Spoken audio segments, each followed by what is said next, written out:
কারণ ওই এলাকাটা আমার ছোটোবেলায় ওখানে আমি বহুদিন থেকেছি, আমি জানি ওখানে একটা দীর্ঘ বহু বছর ধরে ওখানে একটা পুকুর ছিল। সেই পুকুরটাকে কিছু অসাধু ব্যবসায়ী তারা ওই জায়গাটাকে বোঝাতে চেয়েছে, এবং সবথেকে যেটা অত্যন্ত খারাপ কাজ হয়েছে, আমরা যে পর্চার আমরা যে অরিজিনাল ডকুমেন্ট যেটা আমরা বিএলআরও থেকে দেখেছি, সেখানে লেখা আছে ওটা পুকুর ছিল। আমাদের কর্পোরেশনের ডিমান্ড রেজিস্টারের যে অরিজিনাল কপি, সেখানে দেখা আছে যে ওটা ওয়াটার বডি পুকুর ছিল। অর্থাৎ দুটো মেইন জায়গাতে ডকুমেন্টেড আছে ওটা ওয়াটার বডি।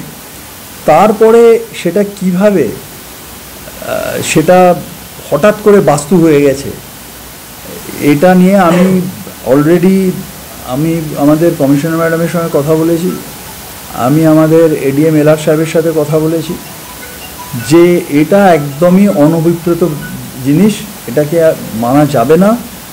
এবং এখানে এর সঙ্গে আমরা শুনছি অনেকে নানাভাবে যুক্ত হচ্ছে, কিন্তু এটাকে আমরা কোনোভাবে বরদাস্ত করব না। এবং আমি পুলিশ প্রশাসনের সাথেও কথা বলবো, কারণ ওই অঞ্চলে ওই পুকুরটা যদি কেউ ওইভাবে বন্ধ করে, তাহলে ওই এলাকার মানুষ আগামী দিনে বর্ষাকালে তাদের ওখানে 1 হাঁটু জলেতে বাস করতে হবে।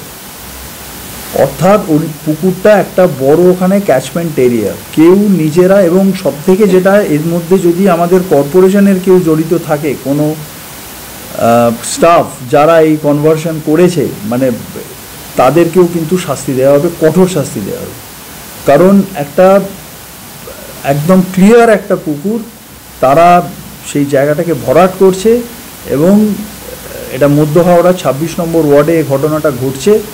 এবং এটার বিরুদ্ধে সরকারিভাবে প্রশাসন কিন্তু এটার মধ্যে যা করার সেটা করবে। এবং আমরা ওখানে যেটা পুকুর ছিল, আমরা চাই সেটা পুকুর হোক। পুকুর বাদ দিয়ে যেখানে যা জমি আছে, নিশ্চয়ই যদি কেউ কর্পোরেশনের নিয়ম মেনে কেউ বিল্ডিং করতে চায়, যাই নিয়মের মধ্যে থেকে, সে নিশ্চয়ই করবে। কিন্তু এটা একদম অত্যন্ত খারাপ কাজ যারা করছেন তারাও জানেন। এবং আমি অলরেডি কথা বলেছি যে এটা কিভাবে কনভার্সন হয়েছে, আমরা দরকার হলে ফিশারিজ ডিপার্টমেন্টকে দিয়ে আমরা এফআইআর করাবো, সে কথাও হয়ে গেছে যারা এই কাজ করছে। আমি ডিটেলসটা জানি না, তবে আমি যেটুকু শুনেছি এখনো পর্যন্ত, যে আমাদের ওখানে গিয়ে তারা অনেকটাই জল কেটে বার করেছিলেন। এবার যদি পুকুর না হয়, তাহলে তলা থেকে জল বেরোচ্ছে কী করে? তো এবং সেইখানে ওই কিছু প্রমোটার তারা গিয়ে তাদের কিছু লোকজন নিয়ে তারা সেখানে বাধা দিয়েছে কাজে, এবং তাদেরকে হেনস্থা করেছে।